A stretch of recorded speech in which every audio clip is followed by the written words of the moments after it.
everyone, and welcome to the Edtech Podcast. This week we've got something a bit different as we launch our latest series. Woohoo! This series has developed organically over the last 6 months.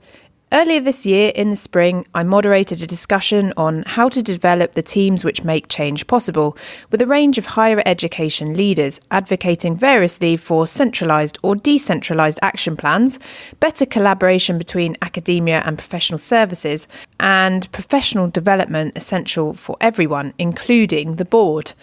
On the panel was Jane Armstrong, Senior Director for Higher Education at Salesforce.org. We got chatting afterwards about how to surface the stories of some of those higher education leaders who weren't always visible. Later, we bumped into each other again at the European Edtech Network launch, a collaboration between IE University, University College London, KU Leuven and Oulu University of Applied Sciences, and formulated our ideas further. In fact, you can hear both these moments happen via episodes 157 and 159. The result of these discussions forms the basis for our latest podcast series supported by Salesforce.org, The Edge, Innovation and Intelligence Imperative. So, the edge, what does this mean? Well, edge computing is, quote, ushering in the need for more intelligence, computing power and advanced services at the network edge. But for me, the edge is also the liminal spaces between groups where change happens. My thinking on the edge is highly influenced by my early podcast recording with the then Chief Information Officer for the Federal Communications Commission, David Bray. See episode 65. Around in the early days of the internet, Bray's thinking is very much that it is at the edges, not in the formal centre, where new ideas are formed and developed. He said, "We need to change how we train future managers and leaders. If we try and be top down, we will not be able to keep up. In a rapidly changing world, the edge often knows better what is happening than the top." It is with this ethos that we dive into the Edge podcast series, seeking out the stories of higher education leadership among people doing things differently, collaboratively, and veering away from the status quo. Who are these people? Well, we don't always know yet, but we look forward to finding out and sharing with you. Broadly speaking, we'll be covering the following areas across a 7-part series with a couple of live recordings thrown in for good measure. So those areas being creating a culture open to change, exploring equity, equality and diversity in higher ed leadership, changing the story with the ubiquitous university, looking at 2019 and beyond, serving next generation learners, lifelong learning for the future, and driving equity, equality and diversity in higher ed looking forward.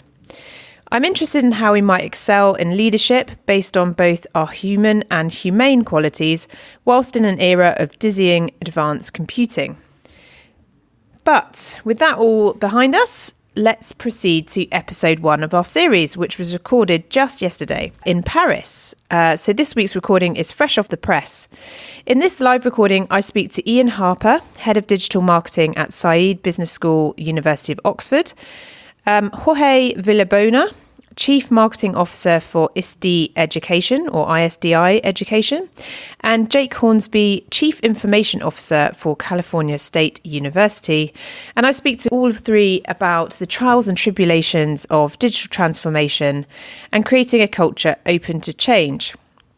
We dig into the approaches of new and old universities in the midst of change, plus why is digital marketing and admissions not always about volume, but about curating the right cohort of future leaders, and how can the cultures of academia and new digital agile methodologies be reconciled, plus some practical suggestions from our guests that you can implement today.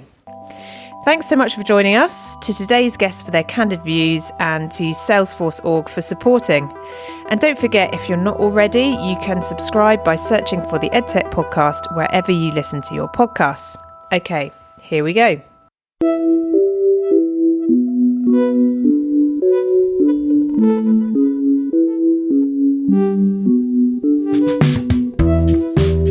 So welcome everyone, and thank you to Salesforce and to the SEC Business School for hosting today. My name is Sophie Bailey and I'm the founder and host of the Edtech Podcast.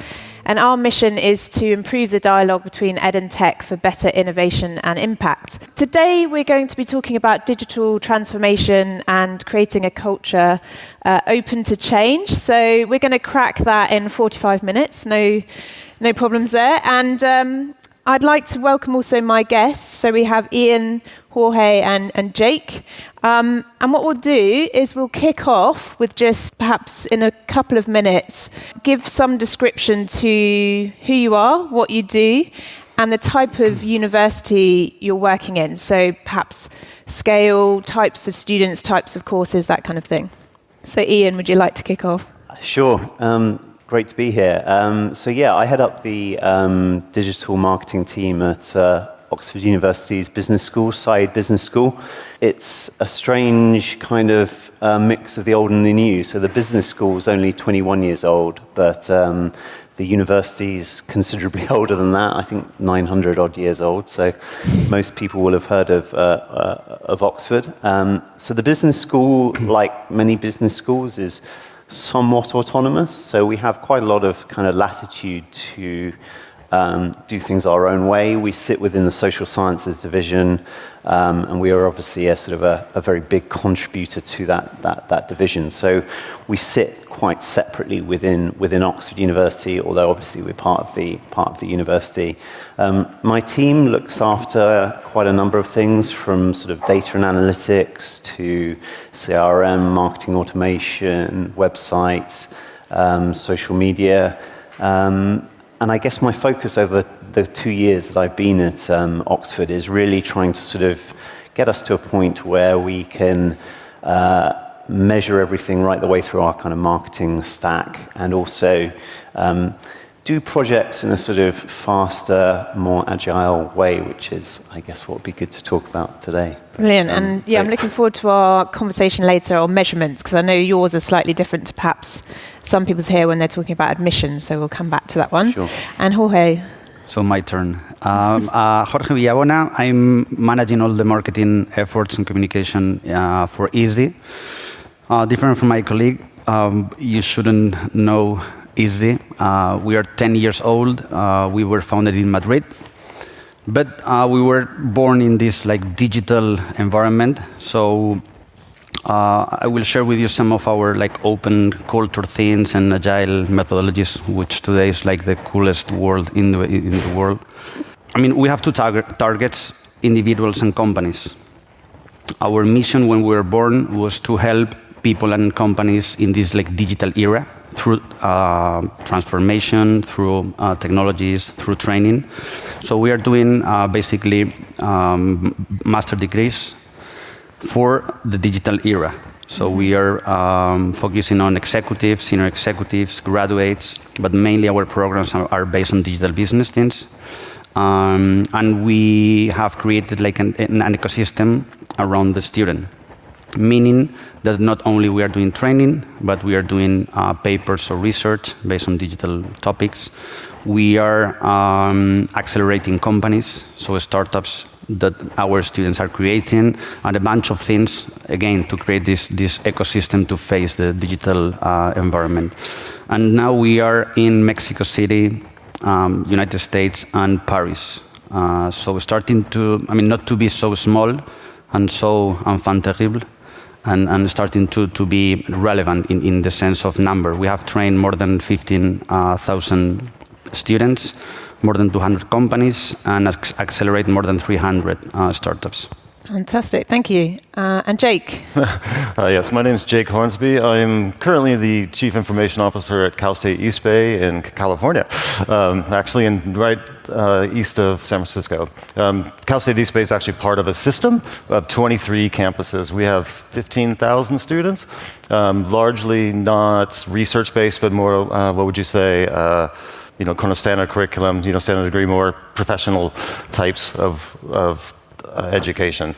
It's a challenging campus. We used to be the campus that was sort of the quiet one, but ever since I've been there, we are now sort of being watched by the rest of the campuses, leading the efforts in digital transformation, moving to the cloud and CRM. Fantastic. I like that phrase, being watched, because my next question was about creating that culture of change. And I wondered what the kind of key ingredients are to get to that state, because I'm sure lots of people here, you come to these events, you get fantastic ideas, but going back and implementing them is the tricky part. And I'm sort of thinking about the trust element in relation to universities. And Ian, you and I were having a conversation about perhaps that inherent idea of trust in the university and getting the university degree, sort of progressing from there. That trust is perhaps a bit shaken, but also the trust internally, so within academics perhaps, and professional services. You're bringing in new technologies, people are questioning, what does this mean for me? So how do you kind of build that trust, and what are the other factors that are relevant for creating that culture of change as well?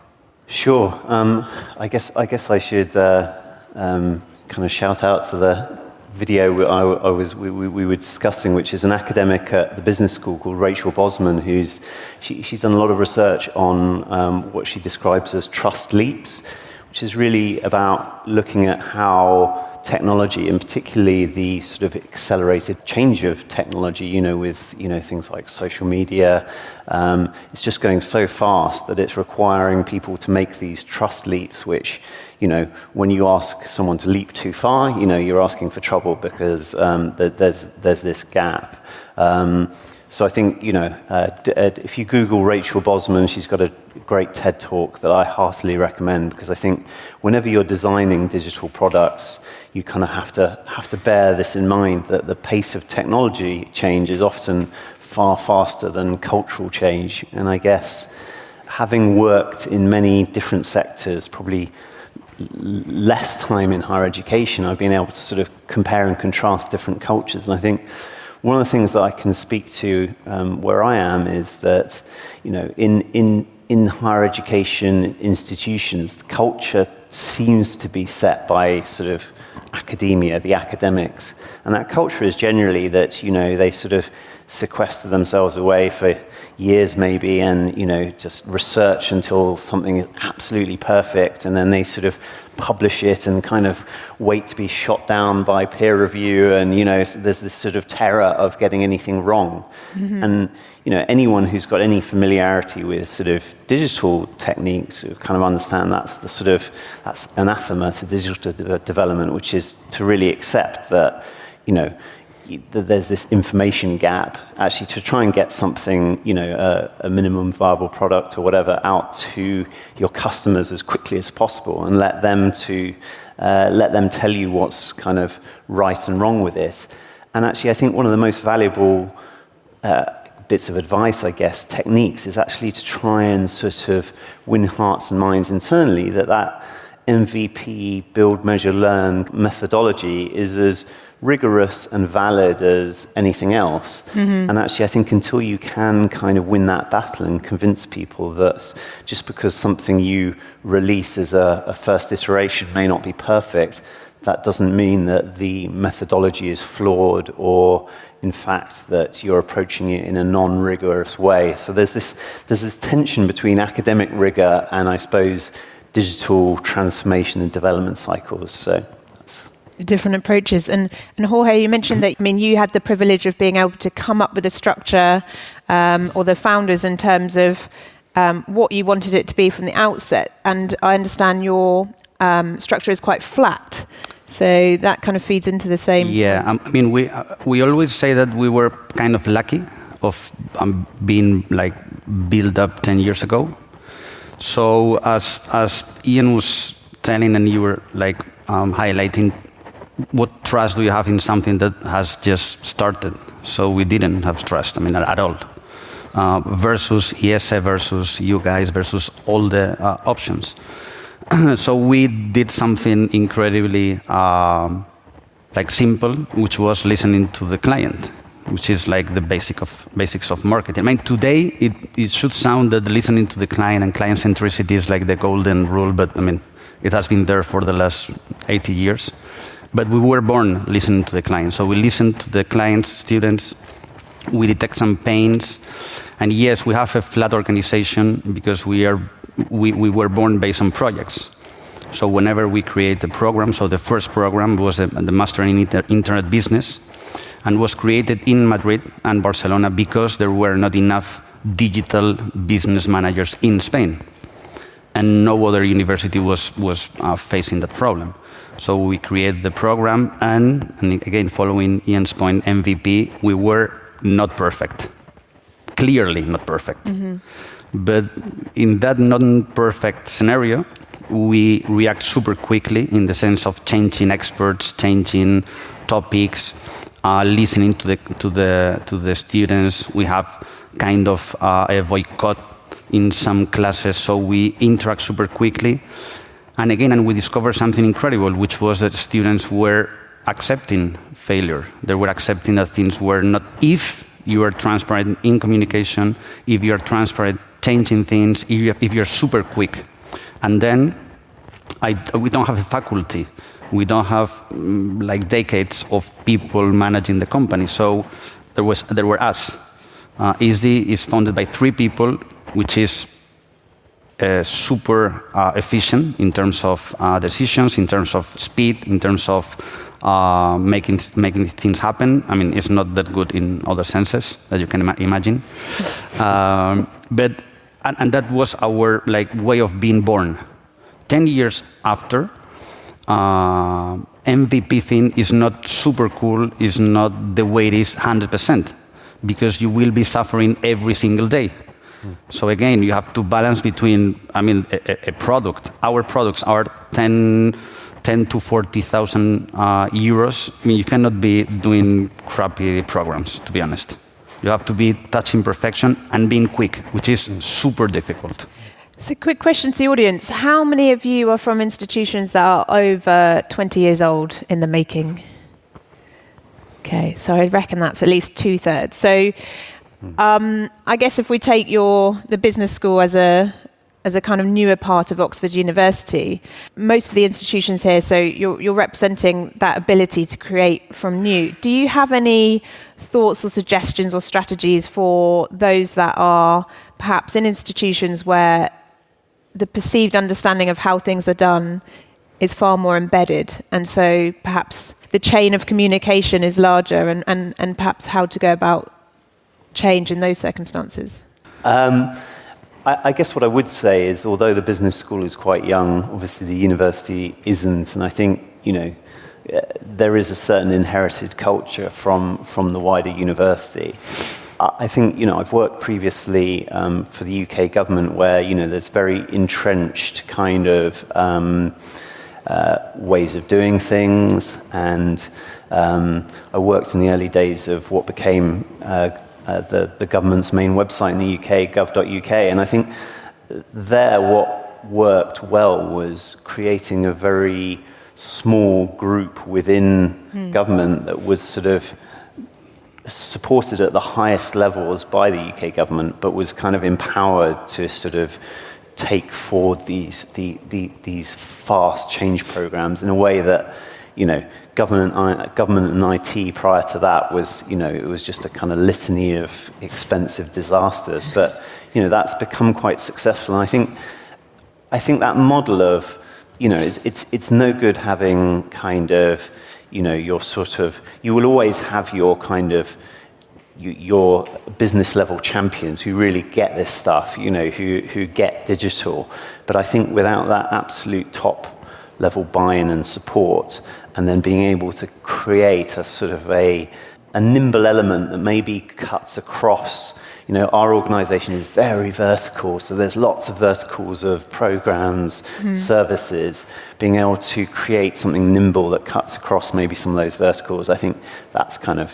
I saw there was a session later on centres of excellence, and I think that's that's a great example of getting people who wouldn't normally work together actually empowered and supported to work on issues that cut across the organisation and maybe aren't part of their day job. Brilliant.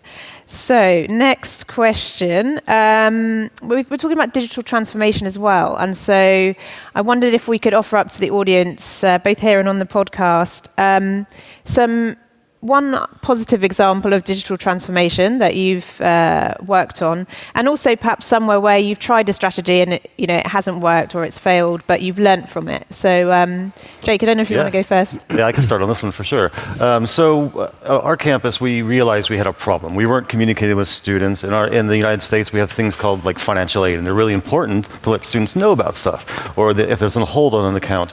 But basically, we were asking first-generation students to go online every day and check, and of course, they just magically know how to do all these things, right? And that's not good enough. So we, with a sense of urgency and teamwork and collaboration with all these departments came together all at once, we were able to do dozens and dozens of automated journeys in a very, very short period of time. And that was the really good intro to things like Salesforce and things like marketing automation that they were not used to. But it kind of broke down those barriers. We had people working together, like, as you kind of were mentioning, that never met each other before, even though they'd been there for 20 years. Yeah. It's amazing. And they're in the same building.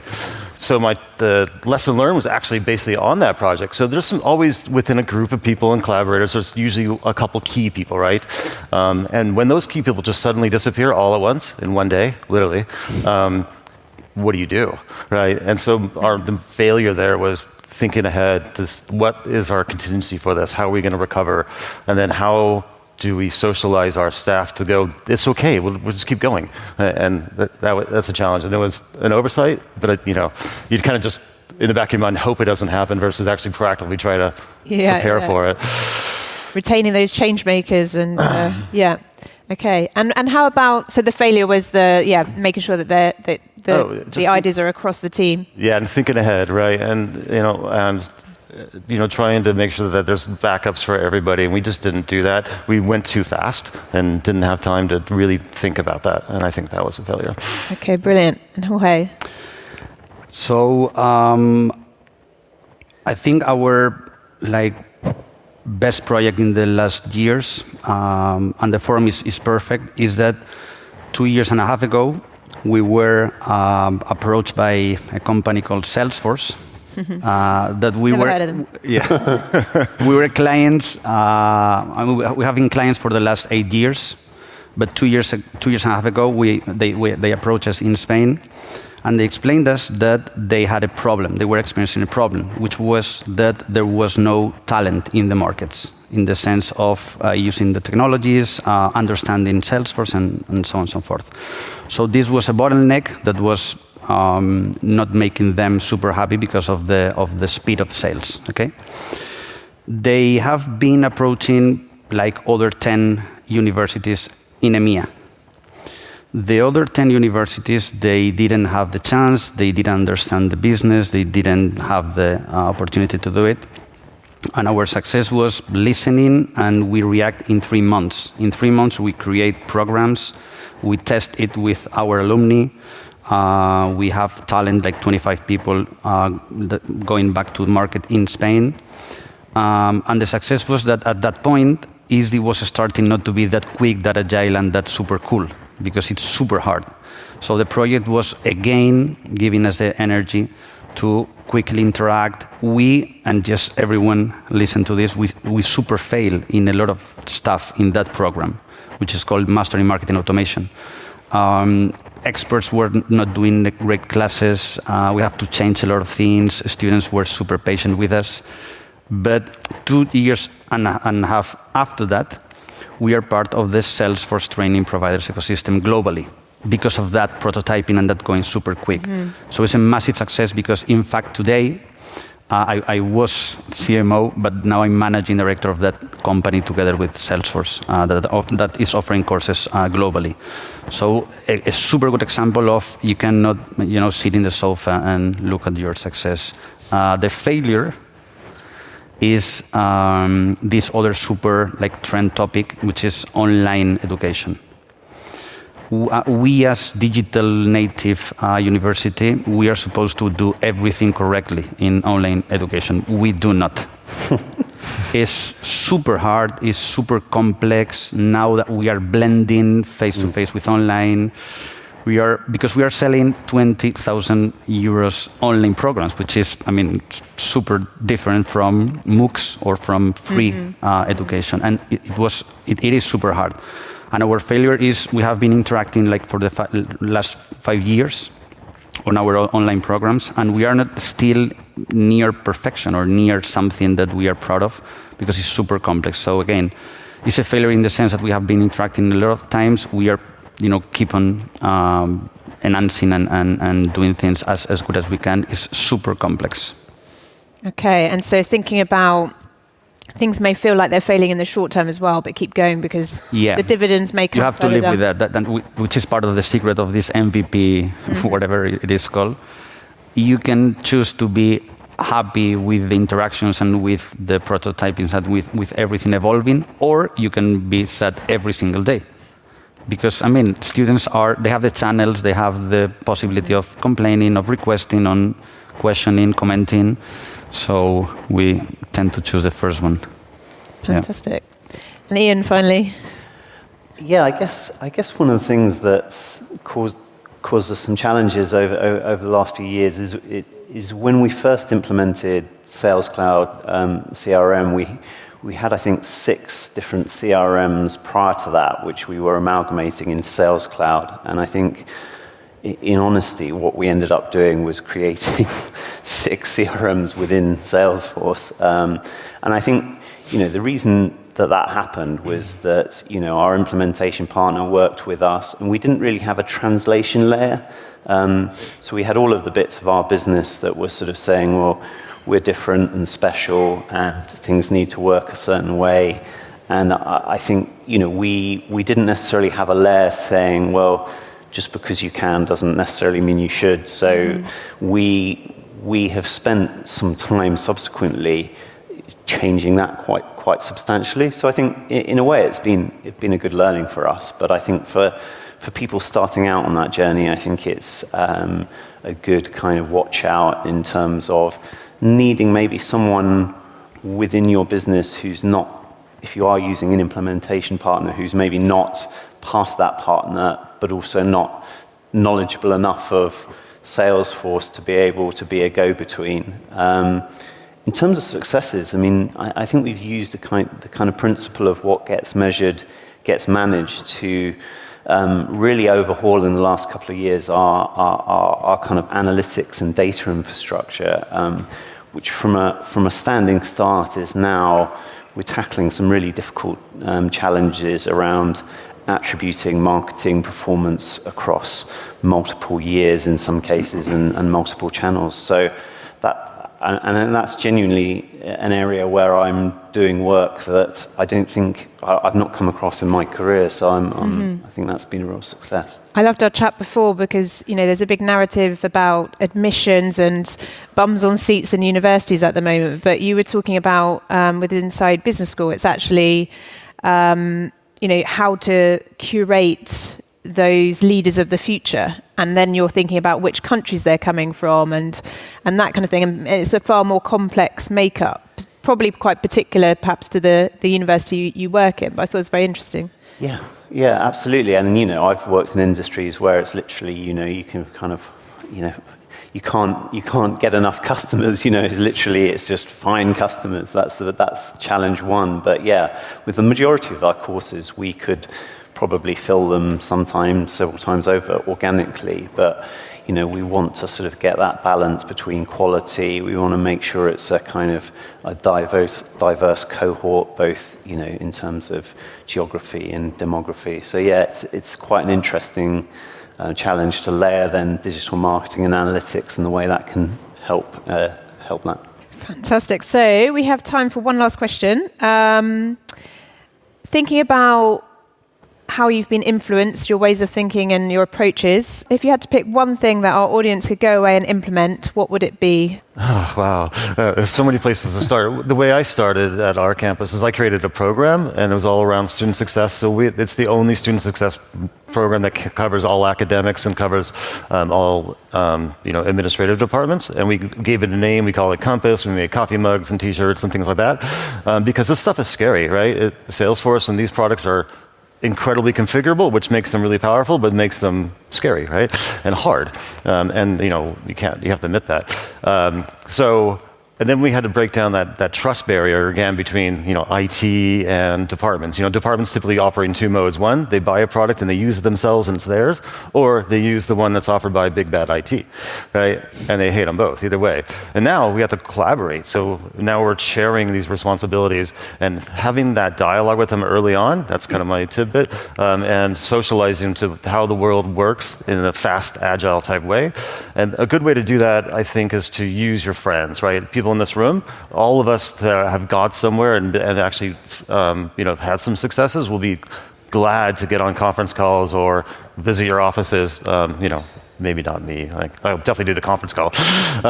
So it becomes not just the responsibility of the CIO; it becomes filtered into the whole. Right.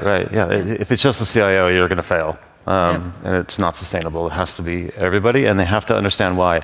And one of the failures that I had before, I forgot about, is that, remember when I told you those people left? The people that were below them, because they were directors, never really understood why they were doing the things they were doing and how it actually impacted the students. And if that was there in place, it wouldn't have been such a shock. They're kind of like, I don't want to do this anymore, right? So yeah, make sure everybody understands throughout the verticals. If you're nice and flat, that'd be great, but that's not the way most higher ed is. Okay, brilliant. So I will go for two, Sophie, super quick.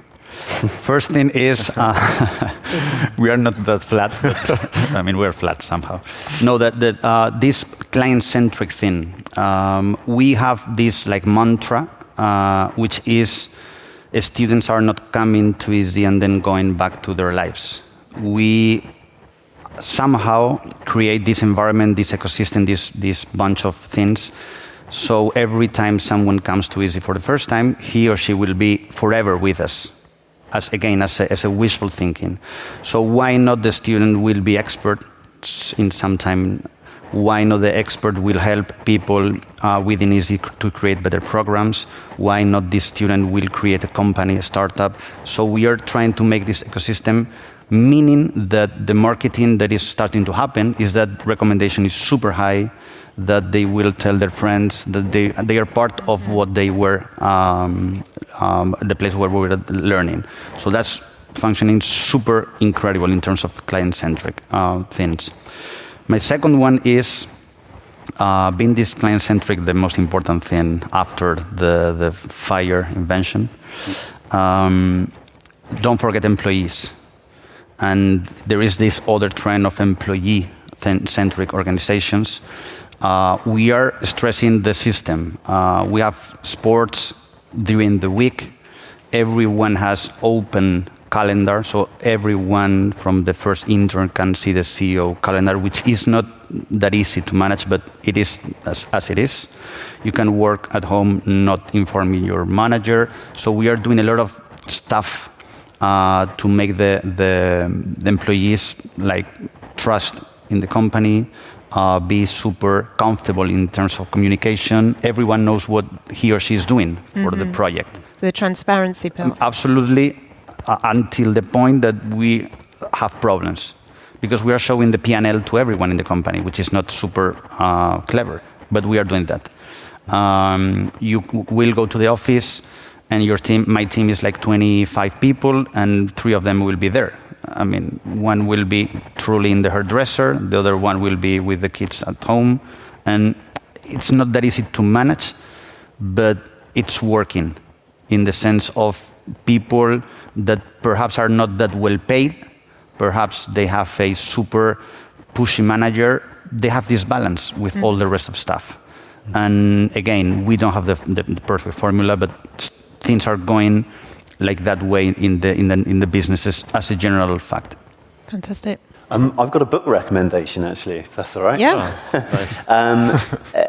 I guess it's something I read quite recently, and I think it tackles the sort of challenge that is a lot about what we're speaking of, which is organizations, both in higher ed and elsewhere, are really struggling with adapting to technology change, customer expectations that are being set by, the best online companies, and it's really hard. And sometimes the technology is not always the hardest part. The culture change is the harder part. So it's a book by a chap called Paul Boag, B-O-A-G, and it's called Digital Adaptation, and it's really a great read if you're looking at ways that you can kind of understand and work within your organization to kind of adapt that culture and adapt to these kind of changes that are coming on in technology. So that's my my top tip. I found it very useful. There's a lot of practical stuff in there that you can take away and implement. So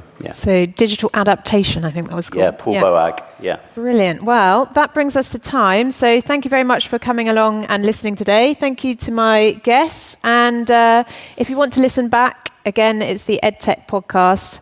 And thank you very much. Thank you. That's all for this week. Thanks everyone for listening.